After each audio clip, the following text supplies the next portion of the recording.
Bonjour à tous, bienvenue pour le webinaire Comment réussir son entretien de recrutement à distance. L'idée étant de voir justement comment passer l'étape de l'entretien en cette période de Covid qui dure déjà depuis un an et qui, je pense, va durer encore quelques temps. On va passer une petite heure ensemble. Écoutez, en tout cas, voilà, n'hésitez pas tout au long de la présentation à poser vos questions sur le chat. Pour le coup, j'y répondrai juste à la fin de la présentation. Et puis pour votre information, sachez également que ce webinaire sera disponible en replay quand on aura terminé sur le site de YouTube et puis également sur le site de ace.fr. Donc vous pourrez tout à fait le retrouver juste après. Donc je le répète et je le répéterai tout au long du webinaire. Si vous avez des questions, n'hésitez pas à les poser sur le chat et j'y répondrai à la fin de la présentation. Je commence par me présenter très rapidement avant d'entrer dans le sujet, le vif du sujet. Je me présente, je suis Cindy Levarlet. J'occupe le poste de chargée de recrutement et formation senior chez ACE. Ça fait plus de 5 ans, ça doit même faire 6 ans et demi que je travaille chez ACE. Je suis en charge donc du recrutement et de la formation de nos collaborateurs.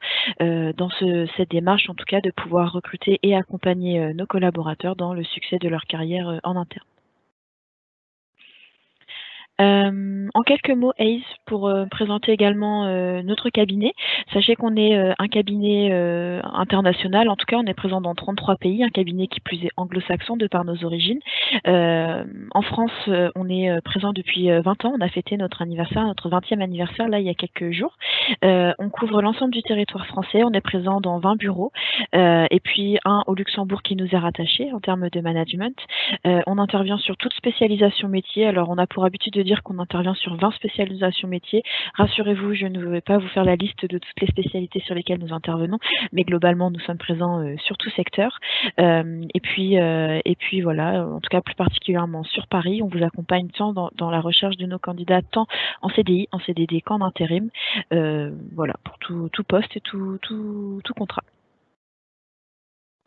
Qu'est-ce qu'on va aborder aujourd'hui? Je vous l'ai dit, le thème de l'entretien de recrutement à distance, pouvoir essayer un petit peu de casser cette barrière virtuelle et pas se laisser en tout cas stresser, déborder par ce côté un peu virtuel et à contrario ne pas justement y voir là un côté un peu plus détente finalement. Il faut vraiment bien garder en tête qu'il y a toujours cet enjeu d'entretien de recrutement. Donc qu'est-ce qu'on va voir? Dans un premier temps, on va voir avant comment se préparer à l'entretien de recrutement à distance.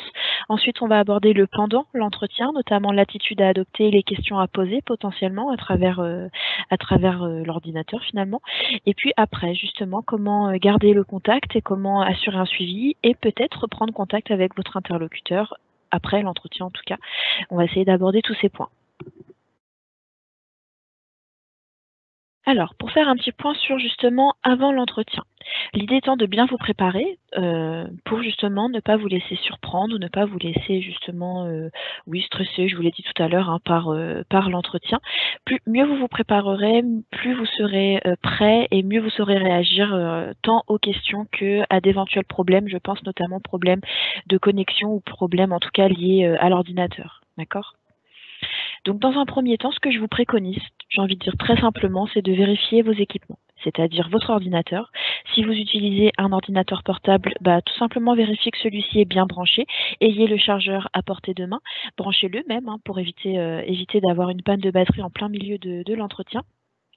Pensez à brancher également vos écouteurs, à vérifier le son et vos codes de connexion si nécessaire. Si votre interlocuteur vous demande par exemple de faire un entretien via la plateforme Skype, si vous avez un compte Skype mais que ça fait très longtemps que vous l'avez utilisé, je vous invite et je vous conseille en tout cas en parallèle à faire un test de connexion et réinitialiser votre mot de passe pour ne pas justement perdre de temps et vous stresser quelques minutes avant l'entretien avec ces problèmes de connexion.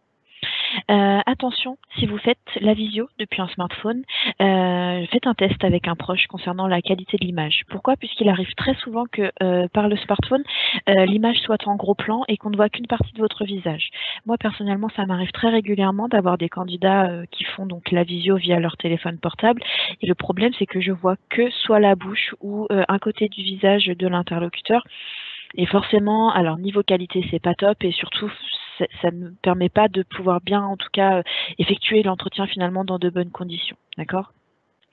De la même façon, je fais un focus sur les écouteurs. Quand vous utilisez un ordinateur portable ou autre d'ailleurs, quand vous ne mettez pas d'écouteurs, le son n'est pas aussi bon. En tout cas, il y a très régulièrement des problèmes de résonance ou d'écho, ce qui fait que même si vous êtes seul dans une pièce, je vous invite en tout cas à utiliser des écouteurs ou un casque bien sûr pour effectuer l'entretien, ce qui apportera une meilleure qualité audio en tout cas à votre interlocuteur.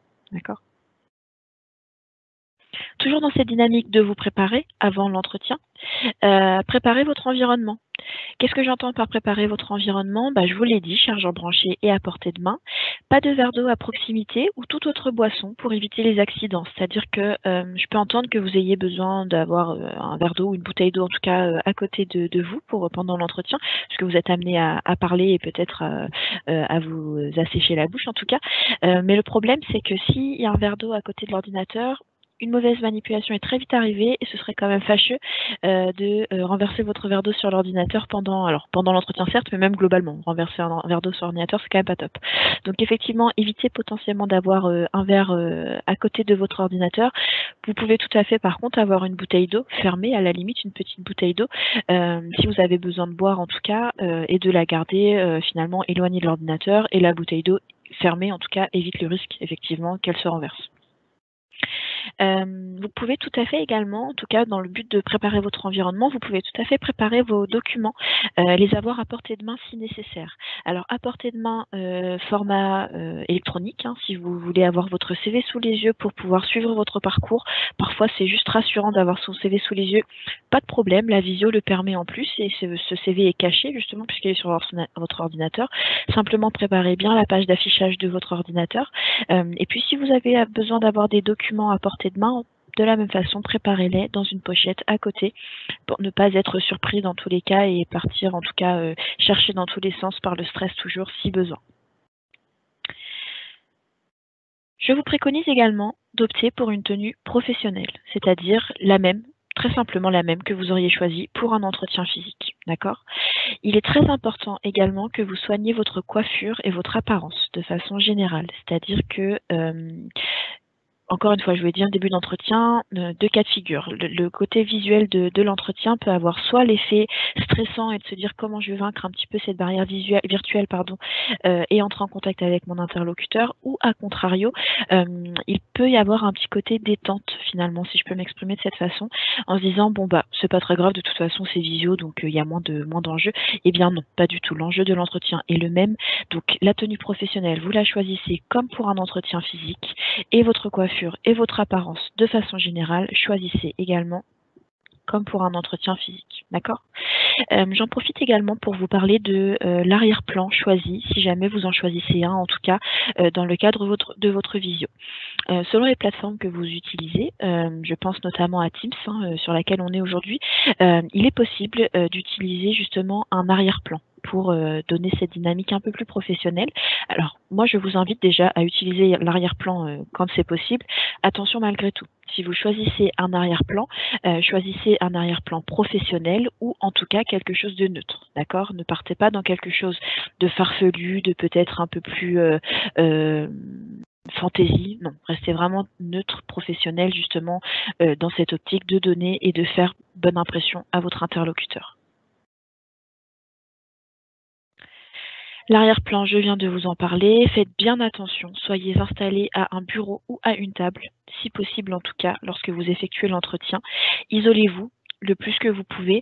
Et si vous ne vivez pas seul, ce qui est tout à fait possible, prévenez votre entourage que justement vous êtes en entretien. Alors là, qu'est-ce que je peux vous dire? Je reprends un petit peu ma préconisation de soyez installés à un bureau ou à une table. Je sais qu'il n'est pas toujours facile d'être installé de cette façon, notamment pour les personnes qui vivent dans des petites surfaces. Je pense forcément notamment à Paris. D'accord? Si vous vivez en tout cas dans un studio, par exemple, où vous n'avez pas de table, où vous n'avez pas de bureau, vous n'avez pas d'autre choix que d'être installé dans votre canapé. Alors c'est pas un souci, mais tenez-vous bien droit. Attention, il va falloir faire davantage un effort si vous êtes installé dans votre canapé. Pourquoi? Puisque le côté canapé, forcément, c'est un côté très détente, encore une fois. Et donc il y a un décalage entre le côté très détente du canapé et le côté plutôt formel d'un entretien.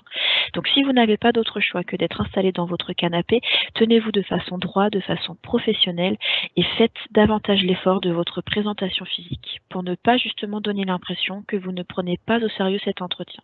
D'accord?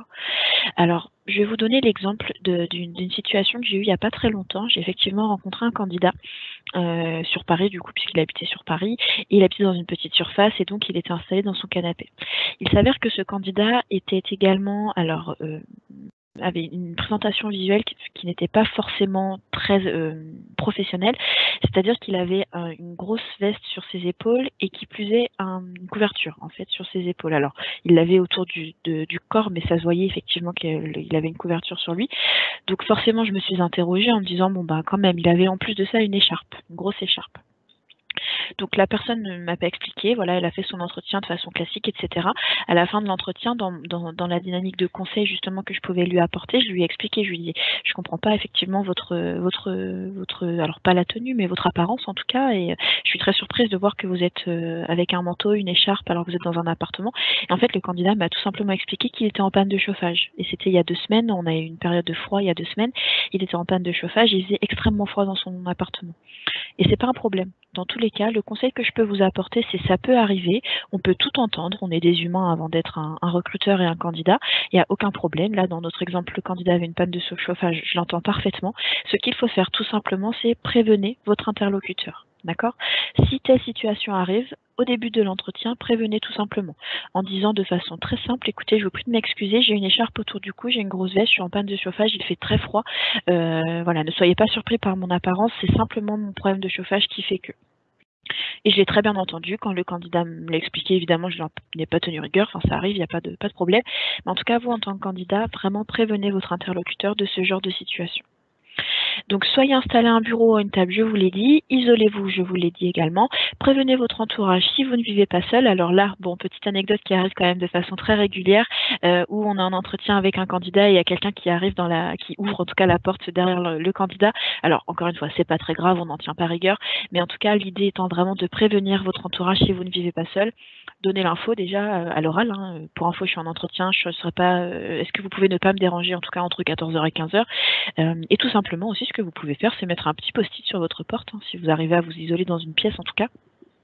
Mettre un post-it sur la porte, ne pas déranger entre telle heure et telle heure. En tout cas, c'est tout à fait possible de s'isoler et de prévenir son entourage du mieux que vous le pouvez. Encore une fois, on est dans un contexte potentiellement qui n'est pas facile. Si vous avez des enfants et que vous n'avez pas la possibilité en tout cas d'être dans un calme parfait, pareil, aucun problème. Dans ces cas-là, prévoyez simplement d'utiliser un casque pour vous isoler au maximum tant du bruit que des bruits parasites qui pourraient venir gêner votre interlocuteur. Et surtout, le meilleur conseil que je peux vous donner, prévenez le recruteur qui vous reçoit de toute, en tout cas, gêne qui pourrait probablement peut-être interrompre ou déranger, entre guillemets, la visio. Je continue et je souhaitais en tout cas vous faire le rappel de ne surtout pas oublier, je vous en ai parlé très rapidement tout à l'heure, ce n'est pas parce que vous ne vous déplacez pas dans l'entreprise que l'enjeu de l'entretien est moindre. D'accord? De la même façon que vous l'auriez fait pour un entretien physique, renseignez-vous sur l'entreprise et sur le poste qui vous intéresse et pour lequel vous rencontrez aujourd'hui votre interlocuteur. Préparez votre présentation et vos questions. Préparez également votre projet professionnel et pourquoi ce poste vous intéresse. D'accord? Si vous ne savez pas trop, si vous êtes au début de vos entretiens, si vous n'êtes pas à l'aise avec l'exercice de présentation, si vous avez peur d'oublier des choses que vous souhaitez dire, le meilleur conseil que je peux vous donner, c'est très simple, c'est préparez-vous et surtout entraînez-vous. D'accord? C'est le conseil que je donne très régulièrement à mes candidats. Vous prenez une feuille blanche, vous prenez votre CV à côté. Pour chaque expérience, vous notez effectivement les missions que vous avez pu effectuer. Pour chacune des missions, vous allez dans le détail de toutes les tâches que vous avez pu effectuer pour chacune de vos missions. C'est très simple de vous entraîner de cette façon. Ça vous permet déjà de prendre du recul sur les postes que vous avez occupés et de vous rendre compte que oui, vous avez fait plein de choses et vous avez eu un poste très complet. Et surtout, ça vous permet de vous entraîner à l'oral pour présenter votre parcours professionnel. De la même façon, pour le parcours, pour le projet professionnel pareil, vous vous entraînez, vous prenez une feuille blanche, vous notez ce que vous souhaitez retrouver dans votre prochain poste, qu'est-ce qui est important pour vous, au-delà du poste, en termes de management, qu'est-ce qui est important pour vous, en termes d'accompagnement, qu'est-ce qui est important pour vous, quels sont vos projets dans 2, 5, 10 ans, comment vous vous voyez dans l'entreprise, quel poste vous souhaiteriez effectivement viser à terme. Donc dans tous les cas, notez toutes ces choses, préparez-vous, entraînez-vous. Une fois que vous avez tout noté sur votre papier, c'est très simple. Vous prenez votre smartphone. Aujourd'hui, quasiment tous les téléphones ont la possibilité de faire des vidéos ou d'enregistrer des audios. Et vous vous filmez, vous vous écoutez, vous vous enregistrez. Et après, vous vous écoutez sur votre présentation et tout simplement vous notez les points que vous souhaiteriez améliorer, les axes d'amélioration et vous recommencez jusqu'à ce que votre présentation vous semble être, j'allais dire, parfaite ou en tout cas le mieux que vous puissiez le faire. D'accord ? Plus vous vous préparez, je le répète, mieux vous vous préparez et plus vous serez prêt à faire face à la présentation et surtout à toutes les questions de votre interlocuteur. Donc pour résumer, conditionnez-vous de la même façon qu'un entretien physique, sinon plus. Alors, on a fini la première partie effectivement de l'avant, comment se préparer pour avant un entretien à distance. Je le répète, si vous avez des questions, n'hésitez pas à les poser pendant le chat et puis je reviendrai dessus juste après. Donc vous avez fait toute votre présentation, vous êtes prêts, on est bon, vous avez tout préparé, votre ordinateur est prêt, vos écouteurs sont prêts, vous avez prévenu, vous êtes prêts à effectuer l'entretien, votre tenue professionnelle est choisie, vous avez tout préparé. Il arrive donc le moment fatidique où le recruteur va vous appeler pour la visio. Alors, petit conseil, évidemment, soyez à l'heure pour la visio. Si vous avez rendez-vous à 10 h, soyez prêt à 10 h moins 10, en tout cas connecté, et prêt à accueillir le recruteur. D'accord ? Il y a 3 points essentiels que vous devez, en tout cas sur lesquels vous devez être vigilant pour la présentation et pour l'entretien en lui-même. Ces 3 points, ce sont la communication verbale, la communication paraverbale et la communication non verbale. Probablement, ce sont des termes qui vous parlent déjà, mais je vais quand même revenir dessus puisqu'ils ont toute leur importance dans le cadre d'un entretien. Quand je vous préconise de vous préparer et en tout cas de faire attention à votre communication verbale, qu'est-ce que j'entends ? Eh bien, écoutez, ce qu'il faut faire, en tout cas ce qu'il est préconisé, encore une fois, c'est de présenter votre parcours de façon fluide et construite. Je ne reviens pas dessus, je vous en ai parlé, préparez-vous pour la présentation de votre parcours. N'hésitez pas à apporter des exemples concrets ou encore des chiffres concernant votre activité dès que vous le pouvez. Bannissez au plus que vous le pouvez les mots négatifs de votre discours. Attention également à vos tics de langage. D'accord ? Ces tics de langage, comment vous les repérez ? Alors, soit votre entourage vous le fait remarquer de façon régulière, tu dis souvent ce mot-là, tu dis souvent ce mot-là. Soit c'est très simple, encore une fois, quand vous êtes filmé pour vous préparer, ces tics de langage, vous allez très rapidement les identifier. Moi, dans mon cas, je recrute des fonctions très régulièrement, en tout cas des fonctions commerciales ou des fonctions RH. Sur des fonctions commerciales et des fonctions dans le recrutement, il est très simple d'apporter des chiffres, des objectifs, des éléments concrets par rapport à l'activité. Et c'est vraiment le mieux, et c'est ce que je demande toujours à mes candidats, pour comprendre ce qu'ils ont pu faire. Il n'y a rien de plus parlant que des chiffres et des situations concrètes, même des exemples. D'accord ? Donc si vous le pouvez, en tout cas, au mieux, nourrissez vos propos d'exemples et de chiffres. Bannissez les mots négatifs de votre discours, il va même de soi, en tout cas que vous ne devez pas dénigrer l'entreprise passée dans laquelle vous avez travaillé. Quand bien même cela s'est mal passé, on peut tout entendre, il ne faut juste pas dénigrer l'entreprise, il faut rester tout à fait factuel et objectif et prendre du recul sur la situation. D'accord ? Il est possible d'expliquer une situation qui s'est mal passée tout en étant objectif et ni négatif en tout cas. Les tics de langage, qu'est-ce que ça peut être? Alors peut-être que j'en ai d'ailleurs, vous devez peut-être vous faire la réflexion en vous parlant, peut-être que vous en avez identifié chez moi, mais ce que je reconnais en tout cas, ce que j'identifie moi de mon côté le plus chez mes candidats, c'est en fait, c'est en tout cas, c'est effectivement, c'est un mot qu'on utilise beaucoup, le effectivement. Le du coup également, qui est très souvent utilisé. Encore une fois, c'est pas grave, mais c'est mieux si on les identifie et c'est mieux si on peut en tout cas corriger le tir. Deuxième axe, je vous l'ai dit, sur lequel être vigilant, c'est la communication paraverbale. C'est-à-dire que là, l'idée du paraverbal, c'est qu'est-ce qu'on apporte au-delà des mots. Donc c'est la voix, c'est l'intonation, c'est le débit en tout cas. Donc là, ce qu'on vous préconise, c'est de parler de façon distincte, avec clarté. Ayez une voix dynamique. Sachez ralentir le rythme si nécessaire. Pourquoi ? Parce que la personne en face de vous va prendre des notes sur ce que vous allez lui dire. Il est bien parfois de pouvoir marquer des pauses, en tout cas, également pour que la personne puisse analyser et penser aux questions qu'elle souhaiterait vous poser pour en connaître davantage, en tout cas, sur vous. D'accord ? Sur vous, tout simplement. Donc, en tout cas, encore une fois, ayez une voix posée, mais malgré tout dynamique, et n'hésitez pas à faire des pauses. Ce n'est pas grave s'il y a des blancs, tant que vous sachiez rebondir. Tant que vous savez rebondir même. Et enfin, la communication non verbale, qu'est-ce que c'est ? Et bien là, c'est tout ce qu'on ne maîtrise pas finalement, c'est-à-dire la gestuelle. Donc dans la communication non verbale, je vous en ai parlé tout à l'heure, mais tenez-vous droit, regardez bien l'écran. Si vous avez l'habitude de parler en faisant des gestes, c'est pas un problème, hein, évidemment, soyez vous-même. Attention malgré tout à ne pas sembler trop agité derrière l'écran. D'accord? Je sais qu'en plus, parfois, en situation de stress, on se laisse très souvent, voilà, on peut parler, exprimer ses émotions avec les gestes. Attention justement avec cette situation de stress à ne pas sembler trop agité et donner une impression que vous ne maîtrisez ni vos émotions, ni des situations un peu stressantes ou peut-être un peu inattendues. D'accord? Donc attention tout de même à cette communication non verbale qui peut très rapidement, malgré tout, vous porter défaut. Pour votre information, ce schéma, c'est le camembert de Merabian. Peut-être que vous le connaissez, je vous dis un mot en tout cas quand même dessus. Le verbal, c'est-à-dire les mots que l'on choisit, les mots que l'on dit dans notre communication, ne représentent que 7%. D'accord? A contrario, le paraverbal, c'est-à-dire la voix, les intonations, le débit, ça représente 38% de notre communication. Et enfin, le non-verbal, je vous l'ai dit, les gestes, la posture, etc. Ces messages, en tout cas, vous représentez 55% même de notre communication. Tout ça pour vous expliquer que le corps ne ment pas, qu'il produit des messages qui échappent au contrôle et que de ce fait, au-delà des mots que vous devez choisir, il faut que vous soyez très vigilant sur le paraverbal et le non-verbal dans votre communication. Pendant l'entretien, évidemment, ce que vous devez faire, c'est montrer votre intérêt. Prenez des notes, posez des questions, hochez la tête, démontrez votre curiosité. Prenez des notes, vous pouvez tout à fait prendre des notes sur votre ordinateur. Hein. Attention malgré tout, puisque parfois les touches du clavier peuvent gêner finalement le bruit et apporter un inconfort, en tout cas audio. D'accord? Donc attention à ce détail. Posez des questions, c'est très simple, démontrez votre curiosité.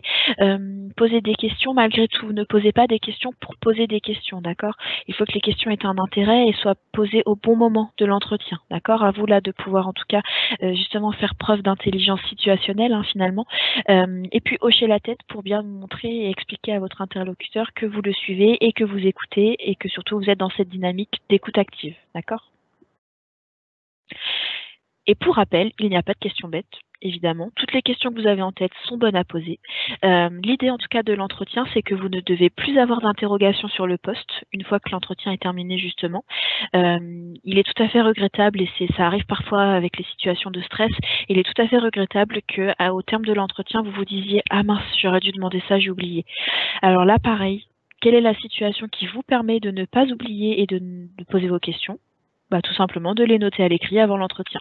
Toujours dans cette dynamique de bien vous préparer, noter à l'écrit les questions qui vous intéressent pour justement ne pas les oublier et à la fin de l'entretien, avoir en tête tout ce qui vous intéresse par rapport au poste et à l'entreprise. Et enfin, un détail important qui peut sembler très bête, mais pour autant il me semble important de le souligner, souriez bien évidemment à votre interlocuteur. Alors je ne vais pas vous dire de rester avec le sourire pendant 1 heure d'entretien, ce qui pourrait potentiellement être malvenu ou peut-être un petit peu gênant finalement. Si on parle de quelque chose de sérieux, d'avoir le sourire aux lèvres tout le long de l'entretien, bon, est-ce que ce serait approprié? Je ne sais pas, mais en tout cas voilà, n'hésitez pas à sourire et puis avoir le visage ouvert et être dans cette dynamique véritablement d'écoute active. On va arriver donc à la dernière partie de ce webinaire. Je le répète, si vous avez des questions, posez-les sur le chat. Je reviens dessus juste après. Donc maintenant que vous avez effectué votre entretien, vous avez fermé votre ordinateur potentiellement, l'entretien est terminé, les dés sont lancés finalement, il y a toujours cet après, d'accord? L'entretien ne se termine pas au moment où votre interlocuteur a terminé la conversation. L'entretien se termine plus tard quand vous avez effectivement obtenu une réponse et eu un retour par rapport à votre entretien. Vous avez un rôle dans cet après-entretien, bien évidemment. Le mail de remerciement, je pense qu'il fait un peu débat toujours dans cette dynamique de recherche d'emploi. Est-ce que je fais un mail de remerciement? Est-ce que j'en fais pas? Alors, moi, en tant que recruteur, et vous savez que je rencontre bon nombre de candidats par semaine, je peux vous dire que le mail de remerciement fait la différence. D'accord? Donc, le meilleur conseil que je peux vous donner, c'est faites un mail de remerciement. Pourquoi? Parce que c'est une étape importante dans l'entretien de recrutement. La personne vous a reçu, a pris 30 minutes, 45 minutes, 1 heure de son temps pour parler de vous, de votre projet professionnel et pour vous accompagner dans votre recherche. Il est de courtoisie même de remercier la personne pour le temps qu'elle vous a consacré. Ce mail peut faire la différence. Pourquoi? Puisque de mon côté en tout cas, il est quelquefois et même régulièrement arrivé des candidats que je rencontre qui faisait pas forcément l'unanimité de mon côté, où j'avais des doutes. Vous savez, après l'entretien, où je me disais, bon, le candidat a un profil junior, il n'a pas réellement d'expérience, mais je sens qu'il y a quand même un potentiel, mais peut-être que ce candidat était mal préparé, il n'avait pas forcément les codes de l'entretien, et ça, plus le parcours un peu junior, on peut rester un peu sur sa faim en tant que recruteur. Mais malgré tout, mon instinct me faisait me dire qu'il y avait effectivement quelque chose chez ce candidat qui me plaisait. Eh bien, je peux vous assurer que chaque fois que j'ai eu un doute, tous les candidats qui m'ont fait un mail de remerciement, je les ai rappelés pour leur proposer effectivement un entretien avec les managers, après évidemment avec accord, mais après j'ai pu en tout cas convaincre les managers de les rencontrer. Mais pourquoi? Parce que quand je sens qu'il y a effectivement un potentiel chez un candidat, mais que celui-ci était potentiellement mal préparé, qu'il y avait différentes raisons pour lesquelles l'entretien n'était pas forcément parfait. Si le candidat me fait un mail de remerciement, ça me fait me dire que d'une part, il en a pris conscience, effectivement, que son entretien n'était pas forcément au top, mais qu'il a malgré tout envie d'aller plus loin. Et surtout, ça ne fait que confirmer le fait que il y a effectivement il y a une bonne base et que potentiellement, il suffit simplement de former ce candidat pour qu'il se révèle. D'accord?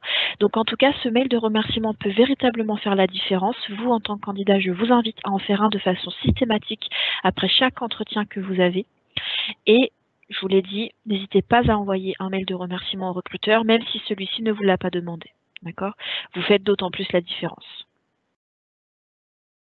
Quelques conseils dans la construction de ce mail de remerciement. Parfois, on peut se dire, ah, mais qu'est-ce que je note dedans? Est-ce qu'il doit être court, pas long? Est-ce qu'il doit être long, justement? Qu'est-ce que je note? Eh ben, c'est très simple. Déjà, ce mail de remerciement doit être concis et clair. S'il est trop long, il ne va pas être lu. D'accord? Donc, concis et clair. Et si vous voulez comment le construire justement, une trame à suivre.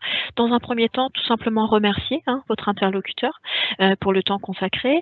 Vous pouvez ensuite recontextualiser et rappeler ce pourquoi vous avez rencontré l'interlocuteur. Gardez bien en tête que la personne qui vous a reçu rencontre beaucoup de candidats par semaine, appelle beaucoup de candidats par semaine, donc n'hésitez surtout pas à recontextualiser et rappeler le poste pour lequel vous avez rencontré cette personne.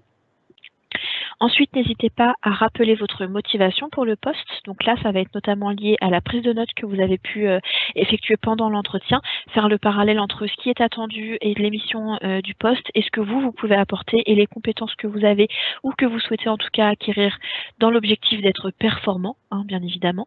Et enfin, valoriser votre candidature en mettant en avant vos compétences clés et ce pourquoi ce poste est fait pour vous. Je vous donne un conseil également pour vous, candidats, qui parfois avez l'impression d'avoir loupé l'entretien. Vous vous dites, ah ouais, non, là, j'ai pas été bon, je me suis fait surprendre par des questions, j'étais mal préparée, je sens que j'ai pas été du tout efficace et que j'ai pas réussi à convaincre. Et des fois, on a un peu ce sentiment de frustration et de regret après l'entretien. Et vous allez peut-être deviner ce que je vais vous dire, mais le meilleur conseil que je peux vous donner, c'est dites-le à la personne qui vous a reçu. Dans le mail, tout simplement, en disant j'ai bien conscience que j'ai pas fait un entretien au top du top, ou expliquer effectivement j'ai bien conscience que j'étais pas forcément très bien préparée à l'entretien, mais n'hésitez pas, en tout cas, si vous me donnez une chance, je saurai me rattraper et vous démontrer ma pleine motivation. Si, encore une fois, il y a un contexte qui fait que vous n'étiez pas au top, il y a eu des travaux chez le voisin, vous aviez du bruit, vous étiez gêné, il y avait une panne de chauffage, ou toute raison qui peut expliquer que vous ne soyez pas au top pour l'entretien, de la même façon, prévenez et expliquez les choses après l'entretien, d'accord? Gardez bien en tête que le recruteur, avant d'être recruteur, il est humain. L'entretien, encore une fois, avant l'enjeu professionnel, c'est une situation humaine et d'échange d'humain à humain. Donc, on peut tout entendre, on peut tout comprendre, mais il suffit de dire les choses, d'accord? Et enfin, l'étape aussi toujours où on est, en tant que candidat, on est toujours un petit peu, on s'interroge toujours un peu de dire est-ce que je dois relancer le recruteur ou pas? Alors la réponse est oui, bien sûr, vous pouvez relancer le recruteur quelques jours après l'entretien en fonction du délai de retour qu'il vous a donné. Pourquoi? Puisque si le recruteur vous a dit, à la fin de l'entretien, vous a expliqué le processus et vous a dit, bon je m'engage à vous faire un retour sous 5 jours, sous une semaine.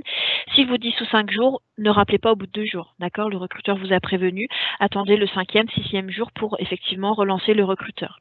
De façon tout à fait indépendante du mail de remerciement, bien sûr. Ça n'exclut pas le fait que vous envoyez un mail après l'entretien, le lendemain ou autre, d'accord? Donc relancer le recruteur, oui, c'est toujours un moyen de démontrer votre intérêt en appelant et en disant bon bah écoutez, bonjour madame X, on s'est rencontrés telle date, vous m'avez prévenu du fait que vous me feriez un retour sous 5 jours. Voilà, aujourd'hui c'est le 6e jour, je me demandais où est-ce qu'on en était de ma candidature. Si vous n'êtes pas forcément à l'aise pour le faire au téléphone, rien ne vous empêche de relancer par mail. D'accord? Aujourd'hui, malgré tout, ce côté virtuel nous permet justement de pallier un peu et de vaincre sa timidité. Si vous n'êtes pas à l'aise pour le faire au téléphone, envoyez un email pour savoir où en est votre candidature. Attention malgré tout, je le précise, entre relance et harcèlement, il n'y a qu'un pas. Alors bien évidemment, je le dis sur le ton humoristique, mais malgré tout, ne relancez pas tous les jours, n'appelez pas tous les jours. D'une part, vous allez agacer véritablement le recruteur. D'autre part, gardez bien en tête que le recruteur a plein de choses à gérer et que s'il a dit que vous faisiez un retour sous 5 jours, il va vous faire un retour. D'accord? Donc, n'insistez pas dans la relance. Une relance, c'est bien. Si vous n'avez pas eu de retour au bout de la première relance, relancez une deuxième fois, 48 heures après la première relance. Hein. Si dans un premier temps, vous aviez fait un email, peut-être la deuxième fois que vous allez relancer 48 heures après, privilégiez de passer un petit coup de téléphone. Donc, en tout cas, démultiplier les canaux de prise de contact. Mais attention malgré tout à ne pas être trop insistant, ce qui pourrait bien évidemment dévaloriser votre candidature et donner ce sentiment un petit peu d'impatience qui, selon les postes, peut être un problème. On en arrive donc à la fin de notre webinaire où j'ai pu vous donner effectivement les conseils que j'avais en tête pour optimiser vos entretiens à distance. On en arrive donc à la phase de questions-réponses et je vais donc retourner sur Teams pour pouvoir visualiser justement vos réponses.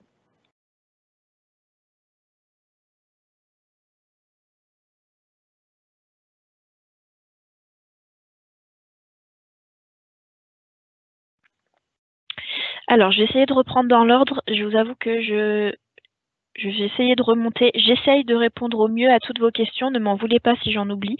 Je vais essayer de prendre dans l'ordre. Alors, bonjour à tous. Oui, bien évidemment. Merci beaucoup. Alors, j'avais une première question. Bonjour. Avez-vous des conseils particuliers pour des entretiens à l'international et notamment pour l'Allemagne? Alors, je ne connais pas le marché allemand, bien sûr. Hein, ma connaissance du marché se limite à celui français. Après, donc forcément, si je connais pas le marché, j'ai pas les codes des entretiens et les codes du travail hein, en Allemagne, puisque forcément, ça peut tout à fait différer de ce français. Après, malgré tout, si je peux vous donner juste un conseil pour la langue, en tout cas, si l'entretien est en anglais et que vous êtes stressé et que vous avez peur d'avoir un anglais avec des trous de mémoire tout simplement ou un anglais qui n'est pas fluide. Pareil, encore une fois, préparez-vous, faites une présentation à l'écrit, gardez vos notes sous les yeux, ça vous aide.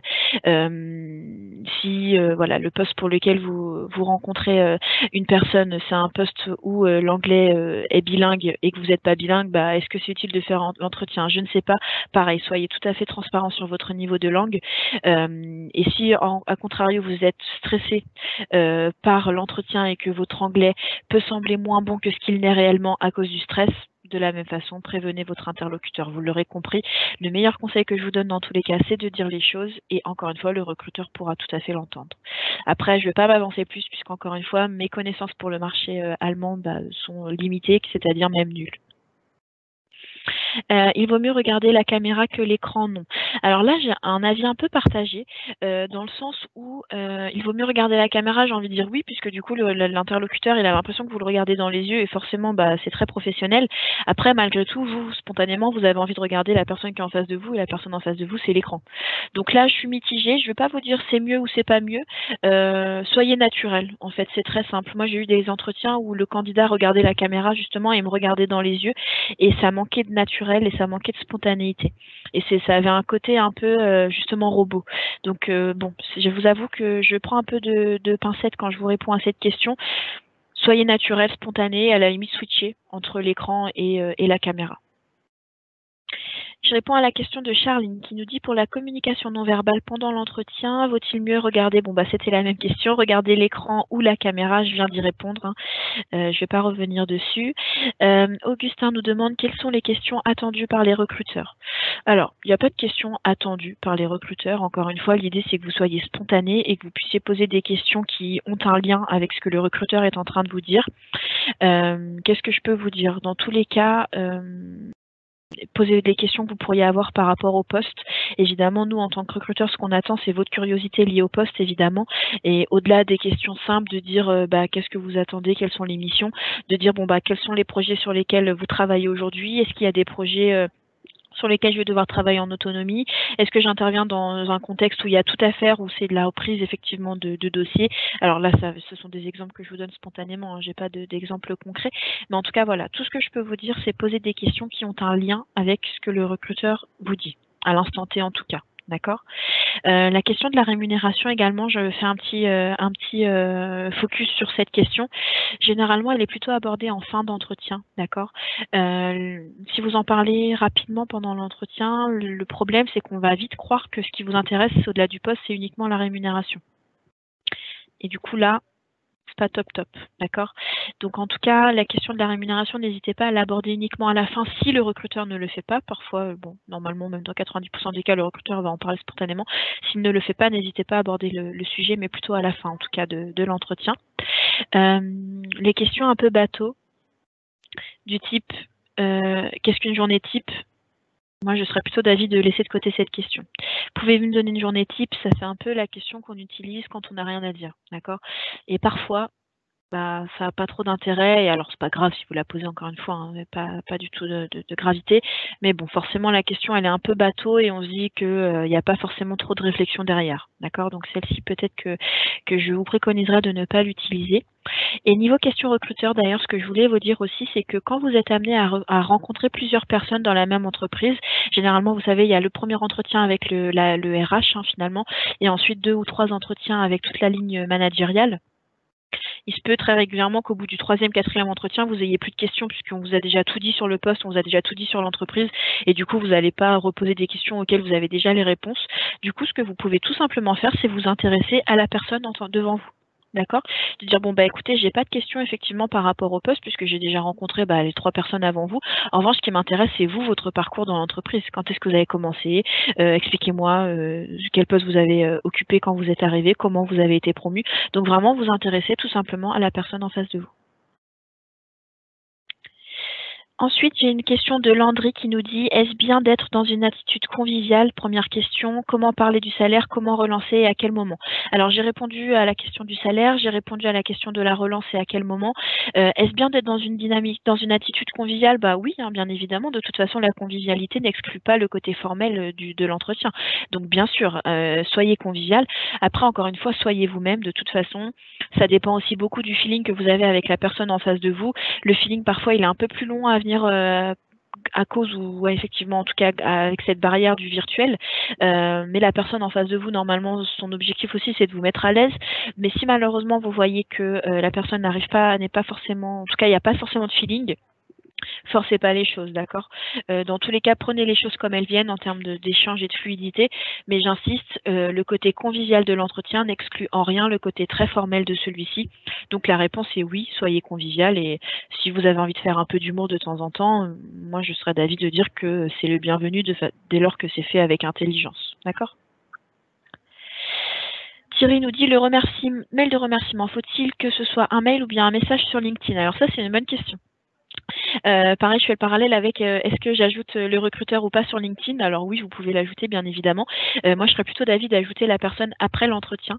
Quand vous rencontrez un recruteur, vous pouvez tout à fait aller vous renseigner déjà sur LinkedIn dans un premier temps pour voir son parcours dans l'entreprise. À mon sens, il est un peu prématuré d'ajouter l'interlocuteur avant l'entretien. Donc peut-être conseil, attendez la fin de l'entretien pour l'ajouter. Et le remerciement, est-ce que je le fais sur LinkedIn ou par mail? Moi, je serais d'avis de le faire par mail. Sauf petit cas, effectivement, petite exception, sauf si vous avez échangé avec votre interlocuteur jusqu'ici via LinkedIn. Si l'interlocuteur vous a identifié, vous avez pris contact via LinkedIn et vous avez échangé depuis le début via LinkedIn, le mail de remerciement, bien évidemment, faites-le via LinkedIn. Si jusqu'ici vous échangiez par mail, par téléphone et que vous n'étiez pas trop passé par LinkedIn, ne partez pas sur LinkedIn pour le mail de remerciement. Gardez le côté mail que vous avez utilisé jusqu'ici. Donc là, à vous de voir en fonction de comment vous échangez avec la personne. Soit mail, si c'était ce que vous faisiez jusqu'ici, soit LinkedIn, si vous aviez l'habitude d'échanger par LinkedIn. Manuel nous dit, que dire à la fin pour bien terminer l'entretien? Alors normalement, c'est effectivement, c'est au recruteur d'arriver au moment de dire bon bah on en arrive à la fin de l'entretien, merci beaucoup, etc. Je sais qu'on n'est jamais à l'abri d'une personne en face de vous qui n'amène pas les choses comme vous souhaiteriez qu'elle l'amène. Donc là, c'est très simple. Bah, ce que vous dites à la fin de l'entretien, déjà, c'est merci pour le temps que vous m'avez consacré. Tout était clair de mon côté, j'ai plus de questions. En tout cas, voilà, l'idée étant d'expliquer aussi que vous êtes tout à fait ouvert et que vous vous tenez prêt pour un futur entretien si nécessaire. Après, généralement, la personne va vous demander si vous avez des questions, si tout est clair. Donc là, très simple, vous dites oui, oui, tout est clair, ou non, si vous avez encore des questions, bien évidemment. Mais à la fin de l'entretien, bah, c'est très simple, vous dites au revoir, vous faites un sourire et vous remerciez la personne pour le temps consacré. Petit conseil, on va éviter le salut de la main, d'accord? Pourquoi? Parce que je trouve, en tout cas personnellement, et je pense que c'est pas que mon avis, parce que j'en ai très souvent parlé avec mes collaborateurs et même mes homologues, c'est pas, ça fait un peu, c'est très peu formel, d'accord? Alors certes, on a parlé tout à l'heure de convivialité dans les échanges, mais malgré tout, vous voyez, il faut que ça reste un peu quand même professionnel et formel, et le salut de la main, c'est pas forcément le bienvenu à la fin d'un entretien. Donc c'est très simple, vous remerciez, vous dites au revoir et vous souriez. Et ensuite vous quittez la visio. Comment procéder si le rendez-vous se passe avec plusieurs interlocuteurs, nous demande Nicolas. Et bah là, même conseil, hein, l'idée c'est de pouvoir switcher entre les différents interlocuteurs. Malgré tout, si vous rencontrez deux personnes en visio, il y a toujours une personne qui prend le lead. Donc adressez-vous plus facilement à la personne qui prend le lead. Après, comment ça se passe? Bah, vous répondez à la personne qui vous pose la question, hein, et puis vous switchez en tout cas en fonction des deux interlocuteurs. Pas de conseils particuliers à vous donner, ça va aller dans la fluidité, dans la continuité de l'échange. Remerciez bien évidemment, adressez-vous aux deux personnes qui sont là et pas forcément à l'une d'entre elles uniquement. Adressez-vous aux deux personnes et puis je vous dis, répondez à la question de la personne qui s'adresse à vous. Mais je vous dis, quand il fait un entretien avec deux ou plusieurs personnes en tout cas, il y en a forcément toujours une qui prend le lead dans tous les cas. J'ai d'autres questions. Quelle structure donner à la réponse pour la question parlez-moi de vous? Landry, je réponds à votre question. Dans le cas où le recruteur vous dit bon bah parlez-moi de vous, effectivement c'est une question large, on se dit petit moment de panique, qu'est-ce que je dois dire, etc. Parlez-moi de vous. Alors si c'est dans un contexte, un début d'entretien en tout cas, et vous n'avez pas encore parlé de vous, moi ce que je vous préconise c'est de commencer par parler de votre parcours académique en expliquant brièvement quel diplôme vous avez effectué, pourquoi. Conseil, n'allez pas dans le détail des matières que vous avez pu avoir, même si vous êtes un profil junior. C'est pas ce qui nous intéresse en tant que recruteur, c'est simplement de comprendre pourquoi vous avez fait ce diplôme. Donc allez dans les grandes lignes en tout cas. Après, bah, vous allez parler de votre parcours évidemment professionnel, pardon. Si vous avez un parcours un peu plus senior et que vous avez quelques années d'expérience, inutile d'aller dans le détail de toutes vos expériences. Retracez simplement effectivement l'articulation de votre parcours et puis faites un focus sur les deux dernières expériences ou en tout cas les expériences qui sont les plus significatives. C'est pas forcément les deux dernières d'ailleurs. Donc faites un focus sur les expériences les plus significatives. Si ça arrive dans un moment d'entretien où vous avez déjà présenté votre parcours et que la personne vous dit bon bah parlez-moi de vous, plutôt en tant que vous, en tant que personne, et bah là aussi pareil, choisissez ce que vous avez envie de dire, hein. Parlez de vos hobbies, de qui vous êtes dans la vie, ce que vous faites de votre temps libre, ce que vous aimez faire, vos passions, etc. Alors là aussi petit conseil, j'allais presque dire petit conseil d'amis, ne parlez potentiellement pas des réseaux sociaux, en tout cas dans vos hobbies, d'accord? Ne dites pas bon bah alors je sais que ça peut faire sourire, mais je vous le dis parce que ça arrive quand même souvent que des candidats me disent ça, ou le mettre sur leur CV dans les hobbies, de parler d'Instagram, Snapchat et autres. Bah, c'est pas très professionnel, d'accord? Donc je vous préconise de ne pas parler des réseaux sociaux en tant que hobby. Après, je sais, il y a plusieurs personnes aussi qui me disent très souvent, mais j'ai pas de passion dans la vie. Alors qu'est-ce que je dis quand on dit parlez-moi de vous? Alors sans parler de passion, il y a forcément des choses que vous aimez faire sur votre temps libre.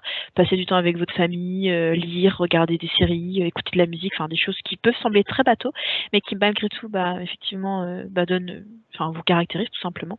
Donc parlez de vous de façon très simple, selon où on en est dans l'entretien. Combien de temps après l'entretien envoyez le mail de remerciement? Alors, le faites pas à l'instant T. Moi, je peux vous dire, si vous rencontrez la personne le matin, vous pouvez faire le mail l'après-midi. Si vous rencontrez la personne l'après-midi, vous pouvez faire le mail dans la soirée, pas trop tard malgré tout, ou bien le lendemain matin. D'accord? Quelques heures après en tout cas, mais ne vous précipitez pas pour faire ce mail. L'idée c'est qu'il soit construit, que vous ayez pris un peu de recul sur l'entretien et sur ce qu'on a pu vous dire. Donc ne vous précipitez pas en tout cas. Est-ce qu'on peut faire la relance par SMS si on n'a pas l'adresse mail du recruteur? Moi, je dirais non. Le côté SMS, ça donne un côté très peu formel à l'échange, donc je dirais non. Si vous n'avez pas l'adresse mail du recruteur, vous avez son LinkedIn. Donc là, dans ce cas-là, on va plutôt choisir le LinkedIn. À mon sens, le côté SMS, c'est un côté très intimiste, en tout cas, et je ne suis pas pour l'utiliser dans un cadre professionnel, en tout cas pas dans un cadre de relance. Est-il gênant d'avoir sa présentation sous les yeux, sous forme de papier et d'y jeter un œil régulièrement? Alors non, c'est pas gênant. D'autant plus si vous êtes un peu stressé et que ça vous rassure, pas de problème, gardez la présentation sous les yeux, au format papier ou au format électronique comme vous le souhaitez. Si vous avez un format papier, ne faites pas l'entretien tête baissée, les yeux rivés sur les notes. C'est tout ce que je peux vous dire. Il faut que ce soit un support de notes, justement, un support visuel et certainement pas, en tout cas, une page que vous n'allez pas quitter pendant l'entretien. Donc non, c'est pas gênant, mais attention malgré tout à l'utiliser de façon finalement subtile. Qu'est-ce que j'ai comme question? Ce dernier mois, j'ai passé des entretiens avec 4 entreprises et par téléphone sans visio, j'ai l'impression que l'entretien m'échappe. Le recruteur n'a pas le temps et a beaucoup de candidats, donc je veux aller vite. Résultat, mon parcours semble moins structuré. Avez-vous des conseils? Alors là, c'est délicat puisqu'on est dans un cadre d'un entretien téléphonique. Sans visio, c'est différent encore. Un entretien téléphonique, effectivement, on se voit pas. Donc, il y a un côté humain qui est un petit peu mis de côté. Alors, humain, c'est un grand terme, évidemment, mais malgré tout, la vidéo, c'est important hein, de se voir. Donc, j'ai pas de conseils particulièrement à vous donner. Effectivement, le côté virtuel de l'entretien fait que on peut plus vite en tout cas, s'ennuyer qu'en entretien physique. Je parle en tant que recruteur. S'ennuyer dans le sens où si vous faites de trop grandes phrases, si vous allez trop dans le détail, si vous paraphrasez beaucoup et que vous vous éloignez un petit peu du sujet de base, effectivement, ça peut sembler très long. Donc, en tant que candidat, le conseil que je peux vous donner, c'est aller à l'essentiel. Après, malheureusement, non, j'ai pas de conseil à vous donner particulier de dire mon discours semble moins structuré, voire décousu.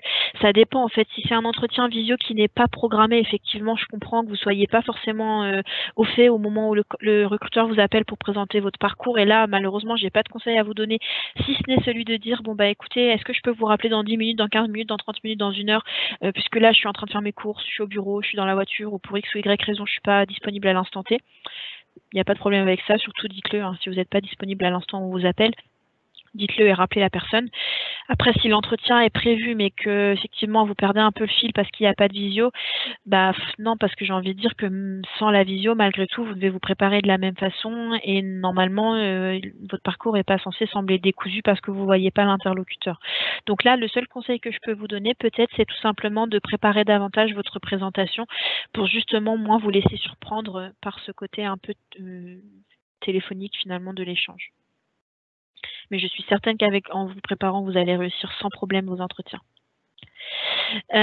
Frédéric, comment réagir si le recruteur n'a pas la réponse à la question? Parfois, le recruteur ne connaît pas tous les détails de l'organisation de l'entreprise. Et ça, c'est tout à fait vrai. Ça m'arrive aussi parfois, notamment sur les questions très opérationnelles. Moi, par exemple, quand je recrute un consultant en recrutement sur la division IT, si le candidat me pose des questions sur le langage utilisé pour les clients, je peux vous dire que je ne sais absolument pas répondre à cette question. Bah, du coup, c'est très simple. Hein, la personne vous dit, vous dites ah d'accord. Et du coup, ce que vous devez faire, par contre, c'est noter bien vos questions pour les poser justement à l'opérationnel que vous allez rencontrer dans un deuxième temps. Donc il n'y a pas de problème, hein, vous accueillez la réponse. Si le recruteur vous dit j'ai pas la réponse à la question, vous souriez, vous dites que c'est pas grave et vous la poserez plus tard à l'opérationnel. Il n'y a vraiment pas de problème avec ça pour le coup. Est-ce que le mail de remerciement tel que vous l'avez présenté peut être perçu comme une marque de soumission par rapport au recruteur? Alors non. Enfin là, pour le coup, il n'y a pas du tout de rapport de soumission ou pas. Gardez bien en tête que l'entretien, c'est une situation d'échange et c'est surtout un rapport d'égal à égal. Vous, en tant que candidat, vous avez un intérêt qui est celui de trouver un poste. Gardez bien en tête que le recruteur, il a le même intérêt que vous, qui est celui de pouvoir le job qu'on lui a confié en interne. Hein. Donc c'est vraiment un rapport d'égal à égal. C'est aucunement une marque de soumission, c'est simplement une marque de courtoisie, de remercier la personne qui a pris du temps pour vous recevoir. Et vous, en tant que candidat, votre intérêt, c'est surtout de faire la différence. Hein. Votre intérêt, elle est surtout propre à vous, hein, même peut-être égoïste, de dire que vous allez vous démarquer des autres, avec ce mail de remerciement. Donc il n'y a certainement pas de rapport de soumission. J'insiste, l'entretien, c'est un rapport d'égal à égal. Avez-vous des recos à la question nos souhaits en termes de rémunération? Alors, effectivement, Manon, qui travaille avec moi sur la partie webinaire, vous a mis le lien pour notre étude de rémunération en parallèle pour voir un petit peu ce à quoi vous pouvez aspirer et pour votre prochain poste. Est-ce que j'ai des recos à vous donner, des préconisations en tout cas? Parler en brut annuel. Premier conseil que je peux vous donner. Si en tout cas vous postulez à un poste où il y a du variable, distinguez bien le fixe et le variable. Vous pouvez parler en package, mais c'est bien aussi de faire malgré tout d'aller dans le détail et d'expliquer comment est construite votre rémunération. En tout cas, voilà, parlez en brut annuel et expliquez votre rémunération fixe plus variable et expliquez, voilà, si vous êtes prête à faire des concessions sur un cas, deux cas en fonction du poste, dites-le également. Et moi, je vous invite vraiment à garder ça en tête. Si c'est le poste de vos rêves, mais qu'il est un peu moins bien payé, j'entends 2 ou 3 cas à l'année, surtout ne vous privez pas pour 2 ou 3 cas, puisqu'en termes d'expérience, vous serez beaucoup mieux si vous avez une vision moyen-long terme, en tout cas de votre carrière, qu'à l'instant T, vous allez gagner 2 cas de moins. 2 cas à l'année, c'est quand même pas grand-chose. Et si le poste est le poste de vos rêves, n'hésitez pas en tout cas. Donc pas particulièrement de recos, si ce n'est celle que j'ai pu vous donner. Manuel nous demande s'il faut envoyer leur mail de remerciement à toutes les personnes qu'on a rencontrées. Moi je vous dirais oui. Si vous faites un entretien avec 3 interlocuteurs, mettez les 3 dans la boucle. Il n'y a pas de problème avec ça. Et si vous avez l'adresse mail que d'une seule personne, notez-le aussi dans le mail, encore une fois. Vous l'avez compris toujours dans ce conseil de dire les choses. Simplement précisez à la fin du mail, écoutez, je n'ai pas l'adresse mail des autres personnes, de X et Y personnes, pouvez-vous leur transférer? Merci beaucoup. En tout cas, voilà. Allez, pas de panique par rapport à ça. Vincent nous demande si la méthode STAR est la plus répandue dans le recrutement actuellement. La méthode STAR, c'est une méthode qui permet d'expliquer son parcours. Le STAR, alors je ne vais pas aller dans le détail de cette méthode, sachez simplement que le S c'est pour situation, le T c'est pour tâche, le A c'est pour action et le R c'est pour résultat ou réalisation. En fait, la méthode STAR, je ne sais pas si c'est répandu dans le recrutement aujourd'hui partout en France. En tout cas, pour vous, c'est un bon moyen de présenter votre parcours. Encore une fois, si vous ne savez pas comment expliquer vos différentes expériences, vous partez de cette méthode. Je ne vais pas aller dans le détail encore une fois, je vous invite à vous renseigner de votre côté en tapant méthode STAR sur YouTube. Il y a de très bonnes vidéos qui vont dans ce sens. Et ça vous donnera en tout cas une trame et un fil conducteur pour comment justement présenter vos différentes expériences. Et c'est même un très bon outil, donc n'hésitez surtout pas à l'utiliser. Estelle nous dit quand le recruteur nous dit de ne pas hésiter à recontacter par mail si on a des questions, est-ce par politesse ou le recruteur veut-il vraiment qu'on lui envoie des questions? Alors le recruteur veut pas forcément, vous dit pas envoyez-moi surtout toutes vos questions par mail. C'est simplement de la courtoisie de dire si jamais vous avez d'autres questions, n'hésitez pas à me rappeler. Moi je le dis très régulièrement et c'est tout à fait sincère. Encore une fois en entretien, parfois on a une ou deux questions qui nous échappent. Si après l'entretien vous vous dites ah oui au fait j'aurais dû demander ça, si vous n'avez pas la réponse de vous-même sur notre site internet ou si effectivement vous ne l'avez pas de par les notes que vous avez pu prendre, évidemment rappelez la personne. Après, encore une fois, il faut que ce soit fait de façon intelligente. Mais n'hésitez pas, surtout si la personne vous le dit, il n'y a absolument aucun problème. À quoi ressemble un excellent entretien pour moi? Alors, pas d'excellent entretien, pour le coup, il n'y a pas non plus d'entretien raté ou pas raté. C'est surtout un bon entretien, c'est quoi? C'est un candidat qui s'est préparé, un candidat qui a préparé ses questions, un candidat qui s'était renseigné sur le poste, qui avait en tête le poste pour lequel on se rencontrait, qui avait fait des recherches sur l'entreprise et qui surtout avait des questions, j'ai envie de dire, intelligentes. Alors, qu'est-ce que j'entends par question intelligente? C'est par rapport à ce que j'ai tout à l'heure, de poser des questions qui sont dans la continuité de l'échange et qui sont spontanées et qui ont un intérêt véritable avec l'entretien. Donc ça, c'est un bon entretien, effectivement, un candidat qui s'est bien préparé, qui faisait preuve de spontanéité et qui faisait preuve d'intelligence situationnelle. Après, c'est peut-être quelque chose de subjectif, peut-être que une personne un autre recruteur dirait pas comme moi, mais en tout cas, voilà. Sachez en tout cas, Joël, en tout cas, pour répondre à votre question, préparez-vous, donnez ce que vous pouvez, faites le mieux que vous pouvez, souriez, soyez vous-même, et le meilleur conseil que je peux vous donner pour réussir un entretien, c'est soyez vous-même. Que faire quand on sent qu'on mène l'entretien à la place du recruteur? C'est une très bonne question. Souvent, surtout si vous êtes un profil RH et que vous avez l'habitude d'être côté RH et de vous-même faire passer des entretiens, généralement, c'est un exercice difficile que de passer côté candidat. Et bien là, c'est très simple. Ralentissez la cadence tout simplement. Permettez au recruteur de reprendre le lead. C'est très très important de ne surtout pas prendre la main en tant que candidat, même si parfois c'est tentant. C'est pas une bonne chose. Donc peut-être ralentissez le rythme des questions, laissez davantage de blanc pour permettre en tout cas au recruteur de reprendre le lead sur l'entretien. Quand on nous dit non, est-ce qu'on peut demander pourquoi au recruteur? Alors quand on nous dit non, j'imagine quand on a un retour négatif, bien évidemment, vous pouvez demander au recruteur. S'il ne vous dit pas pourquoi, évidemment, vous pouvez le demander, il n'y a pas de problème, hein. Comment réagir quand le recruteur ne nous donne jamais de réponse? Alors, je sais pas, puisque je j'ai pas d'exemple en tête de dire pourquoi le recruteur donnerait pas de réponse. Là, pour le coup, j'ai pas de réponse à vous apporter. C'est-à-dire s'il dit non, il faudrait voir le contexte en fait. Si la personne ne donne pas de réponse parce qu'elle rappelle pas, si la personne ne donne pas de réponse parce qu'elle a pas la réponse à la question, il peut y avoir plein de contextes, Jérémy. Donc là, je saurais pas vous dire, mais si vous voulez, vous pouvez tout à fait m'ajouter sur LinkedIn et on en reparlera ultérieurement si vous avez en tête en tout cas une situation. Charline, la relance, on en a parlé plutôt par mail ou par téléphone, comme vous le souhaitez, il n'y a pas de problème. Faut-il parler de contrat en CDI ou en freelance si cela n'est pas précisé dans l'annonce? De toute façon, le contrat, oui, vous pouvez tout à fait l'aborder, de dire est-ce que c'est pour un poste en CDI ou en freelance? Bien sûr, parlez-en, il faut que vous sachiez quand même de quoi on parle. Rémunération, Florence nous demande si on doit accepter une baisse de 10K. Bah là, je ne vais pas vous dire oui ou non, Florence, ça va dépendre de vous, de votre projet professionnel, de vos contraintes personnelles aussi. Évidemment, on a tous un rythme de vie en fonction de la rémunération qu'on a aujourd'hui. Il est difficile, j'imagine, de voir sa rémunération baisser de 10K pour quand on a un rythme de vie, encore une fois, tel en tout cas. Donc, ça va dépendre de plein de choses, Florence. Moi, mon conseil, en tout cas, c'était de vous dire, si jamais la rémunération, la différence en tout cas de rémunération est petite, ou en tout cas n'est pas énorme, si le poste vous intéresse vraiment, ne vous fermez pas les portes pour 1, 2 ou 3 cas, c'est rien, encore une fois, à l'année 3 cas, dans une vie, c'est encore moins. Donc ça dépend de plein de choses. Mais effectivement, si c'est le job de vos rêves et que vous vous projetez sur le long terme dans ce poste, bah réfléchissez-y en tout cas. Comment connaître la rémunération du marché pour un poste donné? Lisa, je vous invite tout simplement à lire notre étude de rémunération. Pour le coup, Manon vous l'a mis dans les réponses. Et j'ai une dernière question, et ça tombe bien, puisqu'après on va arriver du coup à la fin de notre webinaire. Joël nous demande, faut-il mieux réaliser une synthèse de parcours plutôt qu'un CV si on a beaucoup d'expérience? C'est une très bonne question. Peut-être faites les deux, hein, j'ai envie de vous dire. Ayez toujours un CV sous la main, puisque malgré tout on est en France et que le CV c'est quand même aujourd'hui ce qu'on attend en tant que recruteur, ce qu'on attend de notre candidat, c'est un CV. Après, si vous voulez faire une synthèse de parcours, c'est tout à fait possible. Attention malgré tout, je vous dis ça parce que c'est un cas que j'ai connu il n'y a pas très longtemps. Attention malgré tout aux synthèses de parcours qui ne doivent pas être trop longues. En fait, vous devez garder en tête, et je sais que c'est pas forcément très bien de dire ça, mais malgré tout, c'est la réalité. En tant que recruteur, on a tellement de candidats et tellement de mails à gérer par jour qu'on ne lit pas les informations trop importantes.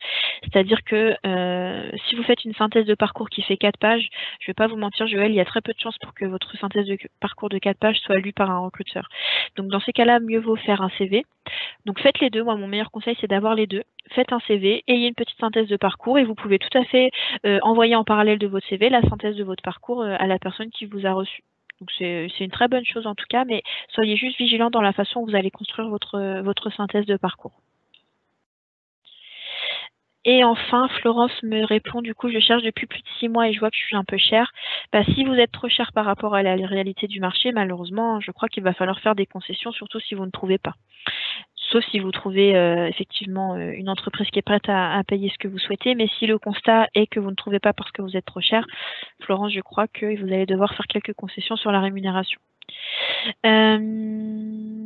Merci pour ce webinaire. Y aura-t-il un replay disponible? Tout à fait, Arnaud. Je l'ai dit en début de webinaire. Il y aura un replay qui sera disponible sur YouTube ou sur notre site ace.fr. Vous pourrez bien évidemment revoir ce webinaire et pouvoir en tout cas noter tous les conseils que j'ai pu vous donner. J'espère en tout cas que les conseils que je vous ai donnés vous ont été utiles et vous ont semblé pertinents.